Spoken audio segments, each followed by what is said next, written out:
And we're being joined tonight on the program by Honorable Adejoro Adeogun, Vice Chairman, House Committee on National Security and Intelligence, as well as Group Captain Sadiq Shehu, who is an adjunct professor at the George Marshall European Center for Security Studies in Germany.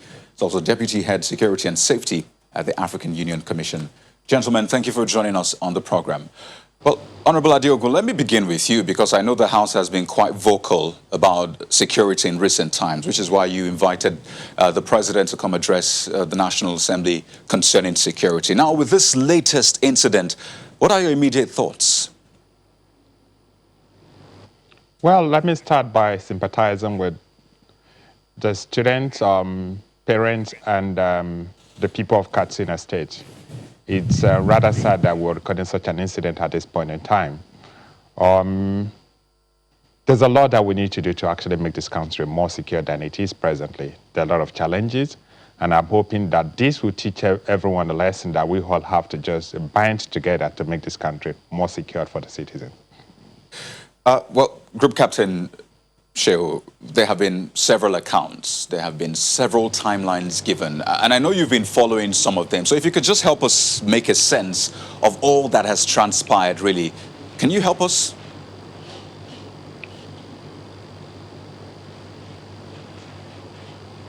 Group Captain Shehu, can you hear me?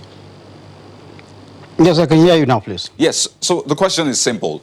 There's been so many accounts of what transpired, different timelines about what happened, who did this, when did it happen, and all that. Can you help us make a sense of this all, such that we can have a better understanding of what we're dealing with here? So, thank you very much. I will join the Honorable Lawmaker in, first of all, commiserating with the people of Katsina and the parents of the children that are still missing. We say still missing because we don't know what is their fate now. Now, whenever there is an abduction, especially of school children, like we have seen, it has happened in all other countries. Just while efforts are being made to recover the children, at the same time, timelines and lessons will start to be documented and kept. On a personal level, being somebody interested in security, as soon as this thing started happening, first of all, of course, there's always the element of fake news. So many numbers will be flying. But what became clear after about 24 hours is that we had initial problem. And this problem, we saw it in Chibok, we saw it in Dapchi. First, there was even problem of confirming how many children are in that school. And this will send a warning to anybody who has to do with education. Not only education, any public working place. At any time of the day, it is good practice to know how many people are in a particular building or in particular school. Because that information is first very important. It's only when you know that, then you start accounting for how many are you looking for. It took, if my arithmetic is okay, it took more than 24 hours for us finally to have a number. I had the first announcement by the governor, the first announcement also by the commissioner. We didn't have a number. And honest, that is not good. That is not good enough in a public school not to have a number. Now, the next thing we should be looking at, from the interviews I had either on BBC or on local channels of the people that are there, we had that shooting started at around 9 p.m. What should concern us? Not apportioning blame, but how we get better. If shooting started at 9 p.m., at what point did security arrive there? Again, if my arithmetic is correct, I think it happened, they said shooting started 9 p.m. on Friday night, and then the first response from security was on Saturday. Certainly, this is not good enough. So now again, as we are going into the rescue operation, I would like to be very, very, first to sympathize with the people that are involved and also to commiserate with the security officers, but at the same time to sound a warning. In all honesty, I am not happy or I'm not completely comfortable when I hear that shots are being exchanged or fire is being exchanged. In a situation where you have children that are still with the hostages, and it is not even a confined space like we had in the Bestland attack in Russia some years ago. This is inside the forest. I think the idea of exchanging fire with people who are still holding our children should be properly thought about. There could be a lot of risk in that. When you have hostages with any criminal or any abductor, I think if he has hostages, the first issue would be negotiation. Again, it shows the training we lack in our security architecture. Every police department should have negotiators. At this time, we should be negotiating because you cannot be firing into the bush when you don't know where the children are. So these are some of the issues that we start, looking at. Not like I said, the issue is not throwing blame, but the issue we have to accept that attack on schools has become a function not only in Nigeria, in many other conflicts around the world. Right. Because of the value of children. Well, because on that of the, point, quickly, international media attention. So definitely there are lessons to be learned from the government side, from the school authorities. You have to have the minimum security and safety standards. They may not stop attack, but they will give you a time to react or even serve as a deterrent to anybody wanting to attack the school. Just quickly on that point of school, the question will be, so why attack a school? Because this looks like the modus operandi of what we saw with Boko Haram, the abduction of the Dapchi schoolgirls, the Chibok schoolgirls. Do you think that this might be a terrorist act? Thank you very much. Yes, we had the abduction in Chibok and Dapchi, which we must remember they are girls' schools. Now, in the Dapchi and Chibok, we know clearly that it is Boko Haram. And Boko Haram, as a terrorist organization, they crave publicity. And there is no better way of getting publicity than attacking a girls' school in an area where already there are efforts to, to increase girl child enrollment. So when a terrorist attacks a girls' school in particular, I'm sorry to say, even more than a boys' school, the uproar, because we saw what happened after the Chibok, even, first ladies, national leaders from across the countries, they are shouting. So a girls' school in particular, or schools in general, for a terrorist is an attractive target because of the publicity, value of such an attack. Now in Katsina, we are not yet sure whether it is an extension of terrorism from Boko Haram, or let's assume they are, ordinary criminals. For these ones also, to be honest with you, when a child is abducted, there is more sympathy, there is more effort to get that child out than more when it is an adult. So a criminal's mindset knows that there is advantage of attacking schools. This is notwithstanding that the fact that the international community, the African Union, the UN, since the conflicts in Iraq, in Afghanistan, they have seen this trend of attacking schools. The only thing we have to say is that I am happy that the Nigerian government, even before this incident, has adhered to what is called the Safe School Declaration, which is a declaration to, that is aimed at protecting schools. Right. I know Nigeria joined this, this movement in 2019, and I think effort is being done. But then, again, like I said, it's not only government. Right. States, we have schools now, gentlemen, that don't even have windows. There are no perimeter fences, no walls. You can enter anywhere. It's not that you have raised some valid points. A criminal from entering, but Pardon it will me. deter him. You have raised some valid points. So let's speak with Honorable Adeogun to understand the thinking, because you mentioned government, and government is at various levels. Now, Honorable Adeogun, first, to respond to some of the issues he raised, he talked about the Safe School Declaration. I mean, the government actually has spoken about that, because we had an opportunity to learn from what we saw in Chibok, what we saw in Dapchi, but now we're seeing this again. And this is not just the only school that has been attacked in recent times. So from a national security perspective, how did we miss this? I think we need to get an understanding that terrorists will always look for soft targets. It's much more difficult for them to engage the military, so they have to look for soft targets where they can get the most publicity, and I think that's what's happened in Dapchi and in Chibok.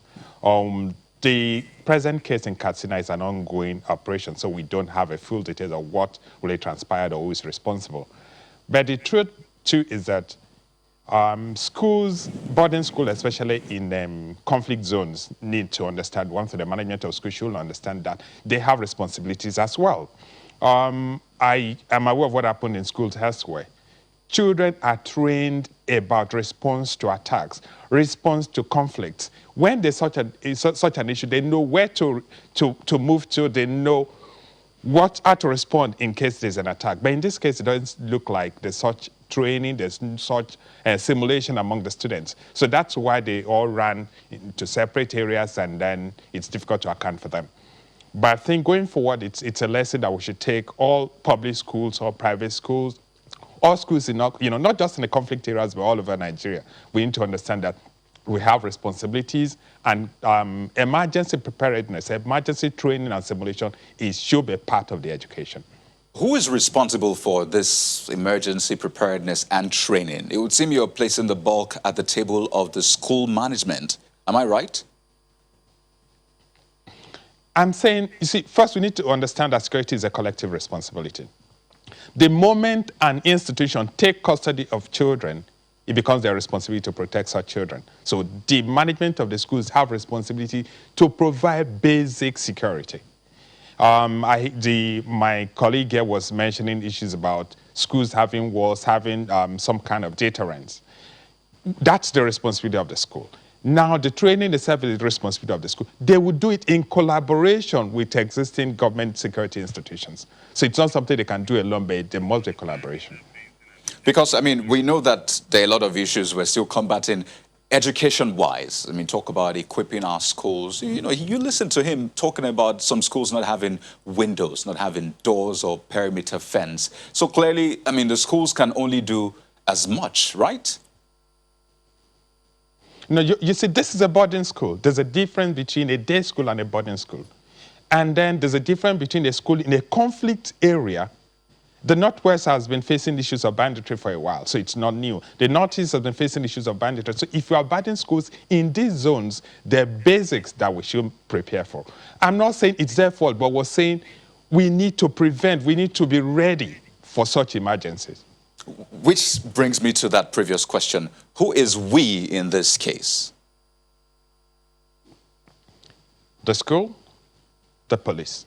It's a responsibility of both. Right. Then because we already know that we have terrorist institutions, terrorist issues in this area, and they're mandatory. I think there should have been a recognition that schools will be soft targets, and then we'll try to do a lot more to keep schools under complete surveillance. I think that will make response to such emergencies faster. All right. Well, Group Captain Sheo, is it any significant, really, that this attack happened at a time when the president was on a private visit to his hometown in Katsina State? Well, in all honesty, that is a very curious twist to this. One would say, you know, as if it is even a deliberate attempt to embarrass Mr. President. However, that is not what should concern us. Whether the president was in his state or not, I think it is a priority to ensure that our children are our most prized assets, you know. So wherever you have children, we should put efforts. Like I said, what this teaches us is that we went to sleep after Chibok. We want to sleep after Dapchi. Because I remember the former British Prime Minister was the one who started this safe schools initiative, but it was abandoned. But what we are seeing now, honest, is an eye-opener. The government should come into it. School management should come into it. Local government should come into it. Even local communities where schools are hosted, because we all have children there, we have to come there. Back to what you said, definitely this is something that will need resources. And some schools are more advantageous than others. Private schools, where the elites, like you and me, probably take their children, they are more in position to do this thing. But where public schools, which are more than even the private schools, cannot do, government should come into it to see that the minimum level of security and safety. The Honorable here spoke about drill. How many of our schools do drill? Do we even do drill in our public places, in the ministries, in the departments? We don't. So that is to say, it could be kidnapped today, it could be fire. The global best practice is to be doing drills to prepare. If you prepare, it's not as if it will completely stop the incident happening. But when eventually the incident happens, everybody knows what he's going to do, and definitely the casualty rate is going to be reduced. Right, gentlemen. Some measures have been taken in the past, especially by the Katsina state government, to try and stem this tide of banditry. We'll take a look at that in a moment. Plus, we'll also expand this discussion beyond Katsina state and look at the national security situation. Join us again.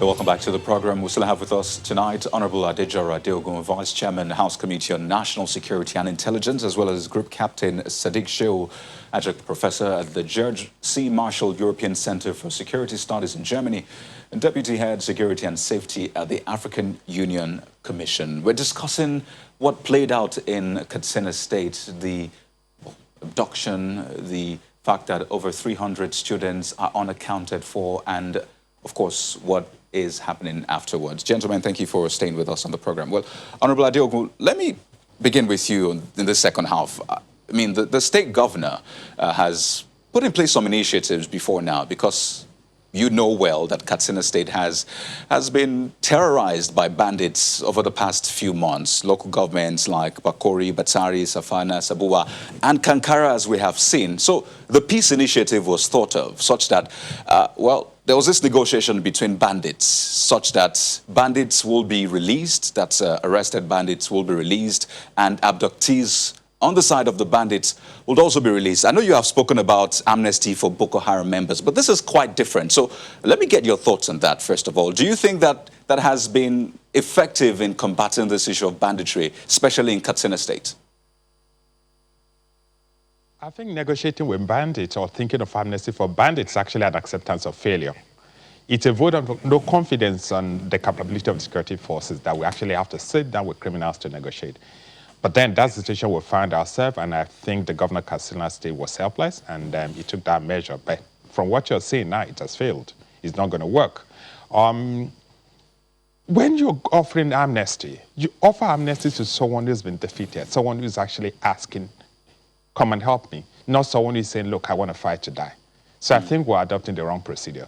What I think we should do is actually build the capability of our security forces to actually be able to take the fight to the bandits and defeat them in their own place, not negotiate with them. Negotiating is actually, it's not going to solve the problem.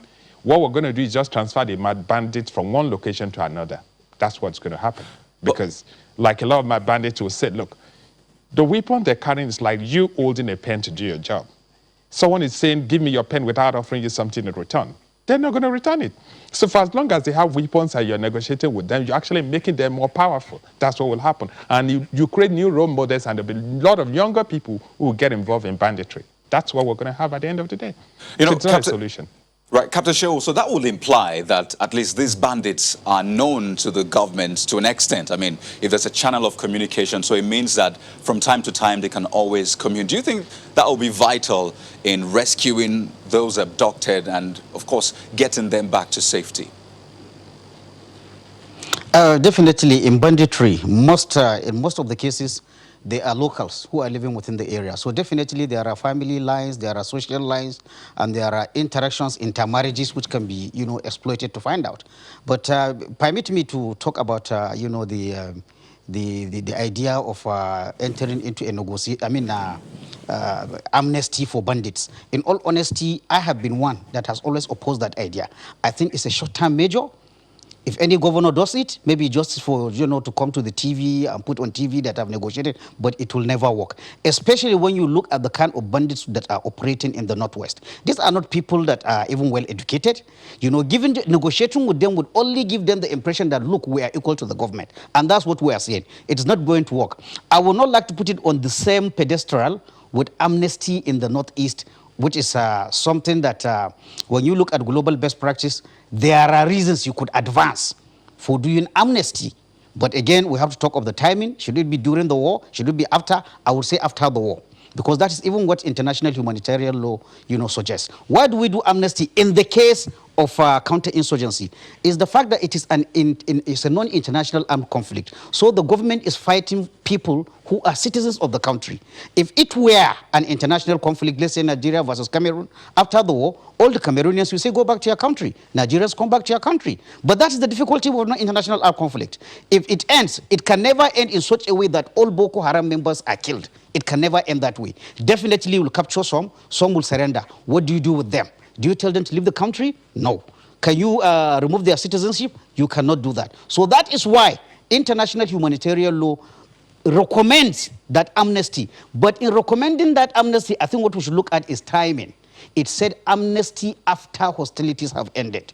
Because in all honesty, if you do amnesty while hostilities are going, there is the danger. I'm not saying we have seen that, but there's the danger of recidivism. The person that you captured now and amnestize him, he could go back and join the rank. So what is to be done is after the conflict. And even then, it is not, a one-size-fits-all amnesty. Those that have committed what is called in international law grievous crimes against humanity, those ones cannot go. But if you have somebody, we know in the Boko Haram, there are some that are caught, and forced into Boko Haram. There are some whose parents were abducted, and then the children followed them. You could look at this case by case after the conflict, and then those are the ones at lower level of involvement that should, enjoy amnesty. The ones that are leaders, the ones that we have evidence have committed crime, they should not enjoy amnesty. The tricky part of this usually is the fact that with this kind of trend, there will always be inferences and thoughts like, well, there was a precedence. So militants were granted amnesty. Boko Haram terrorists were granted amnesty. We're seeing some sort of amnesty for bandits now. So where will this really end? Because clearly the state government think that this is the right way to go. But some will say this is backfiring with this recent attack we have seen at KANKARA. Well, like I said, I try to differentiate between amnesty in a non-international armed conflict or counterinsurgency. That one is recognized as a global best practice. I can mention, many countries that did that and have given the reasons. But right. Amnesty for criminals like bandits, in fact, there is no any legal or global best practice precedents for giving amnesty to even the Niger Delta, Niger Delta militants, or even now the bandits in Northwest. I will not subscribe to amnesty for bandits or criminals, but with some modification, I can subscribe to amnesty for ex-Boko Haram, different grades, like I said, differentiating one from the other. Okay. Honorable Adeogun, the defense minister during that visit said that based on the brief that they got, that this kind of operation will be very, very simple to accomplish. Does that give you comfort? I think it's premature to make such a general statement, especially when you're having an operation that is still ongoing. I don't know what brief he got, but I think it's premature. Also, he spoke about designating bandits as terrorists. How much of a game changer will that be? Well, see, before you declare bandit as terrorists, it means that you know they are an organized group. But I'm aware that most of the bandit groups in the Northwest are actually not really organized. It's not like Boko Haram that they have a known leader that you know this. And then in the Northwest, actually, most of them are community-based. So one bandit to one group, another. So how many terrorist groups are you going to identify? And then when you say some banditry group is a terrorist group, you must be able to identify them with a name. So what name are we going to call them? So we need to be careful now not to escalate criminality into the realm of terrorism. Well, a couple of solutions have been given. One by former Vice President Atiku Abubakar, saying that a state of emergency should be declared, especially in states that are facing security challenges. I mean, this will maybe have to be done with recourse to the National Assembly. So is that something you're also looking at?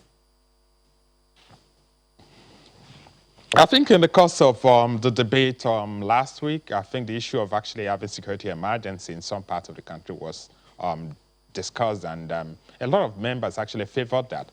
But the caveat was there was this worry based on the experience of what happened under President Obasanjo, which declaration of state of emergency entails removing the governor.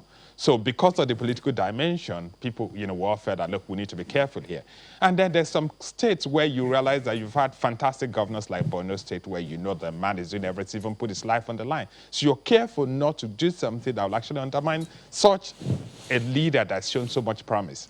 So that's where we're being careful about it. But the truth is, just like you have a state of emergency being declared in the area of education, I think we're at some point now in which we need to identify every part of the country where we're having security challenges, and then we've got to take drastic actions to address them.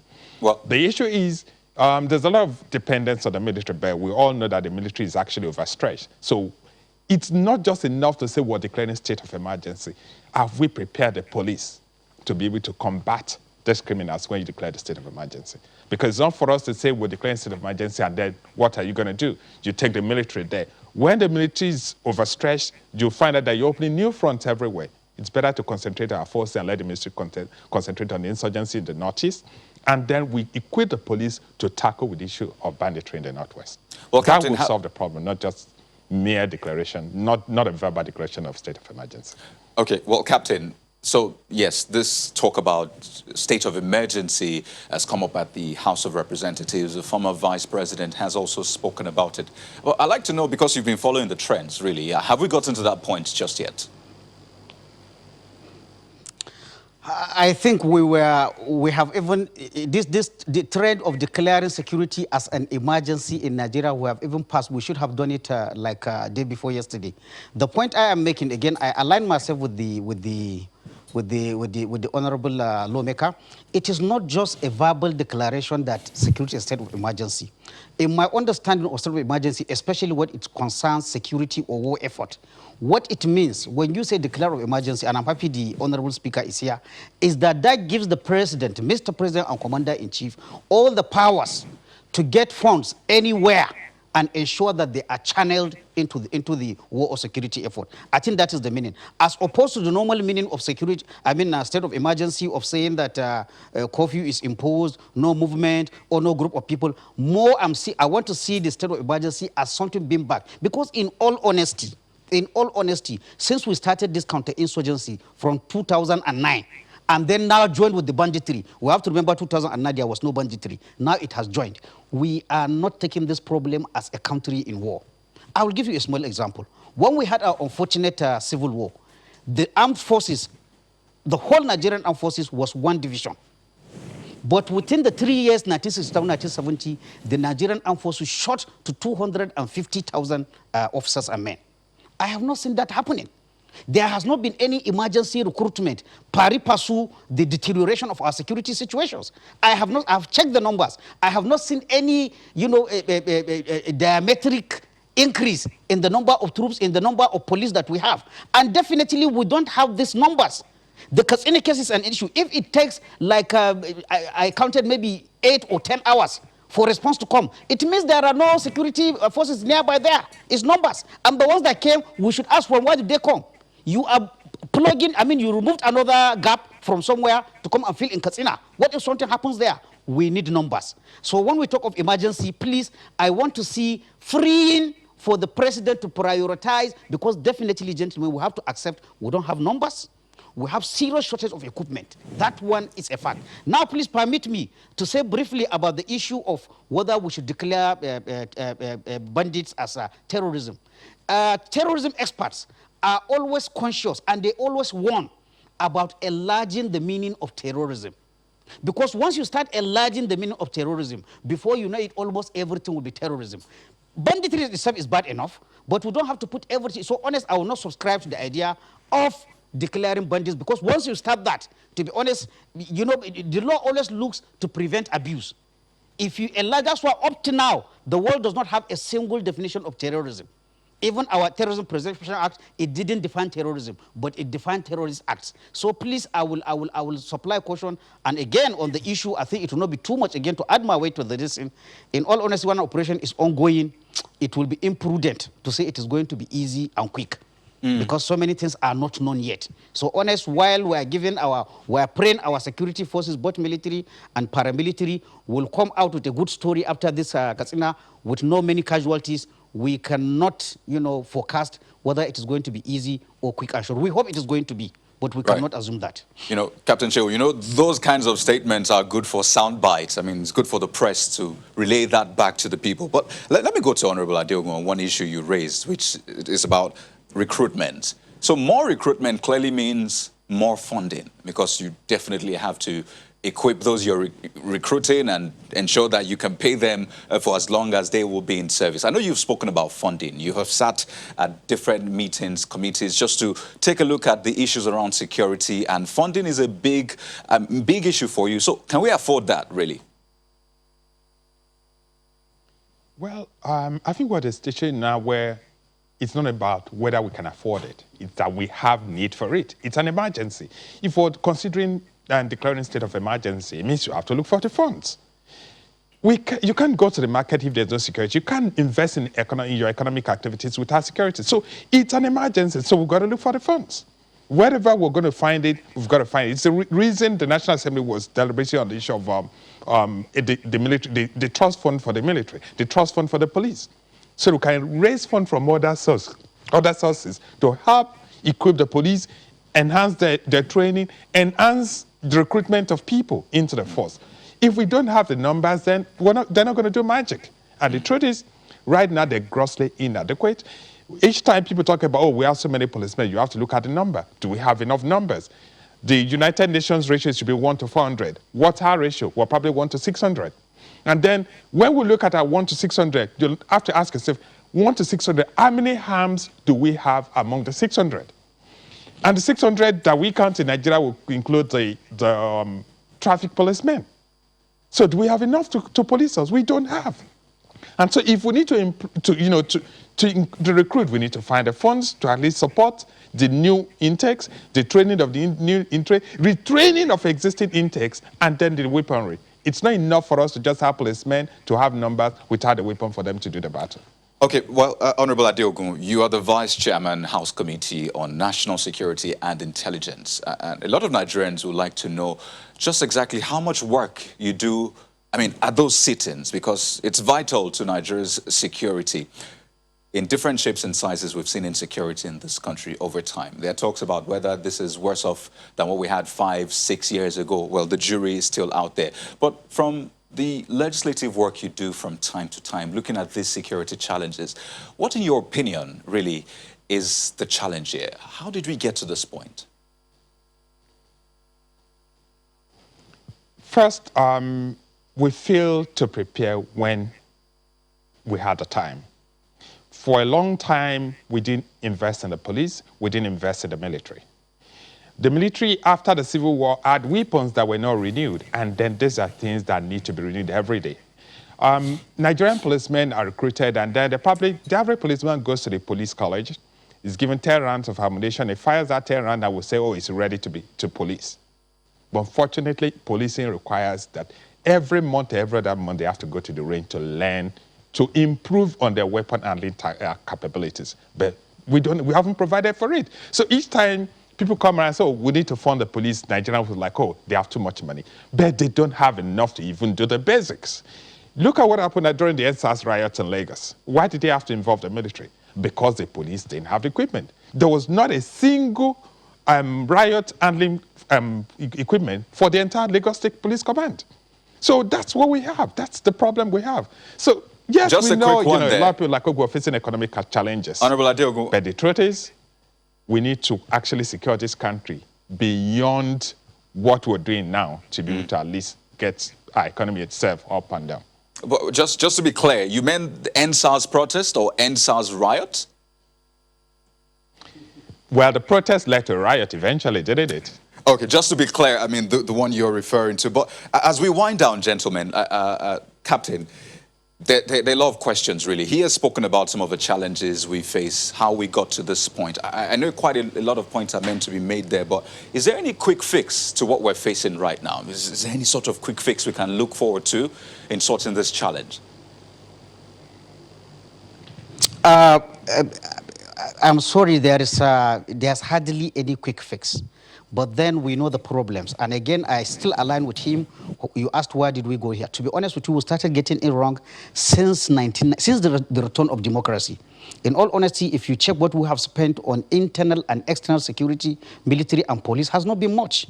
History has it. Countries that are at war, like UK, there was a time they were spending 50% of their GDP on the war effort.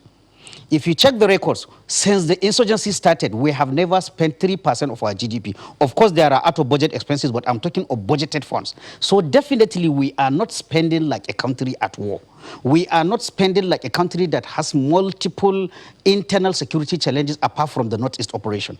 I think we need to do that. But in times when a country realizes that its security architecture is not working, there is no quick fix. I think there is to be a think tank that will sit down and ask, what kind of armed forces do we need in Nigeria?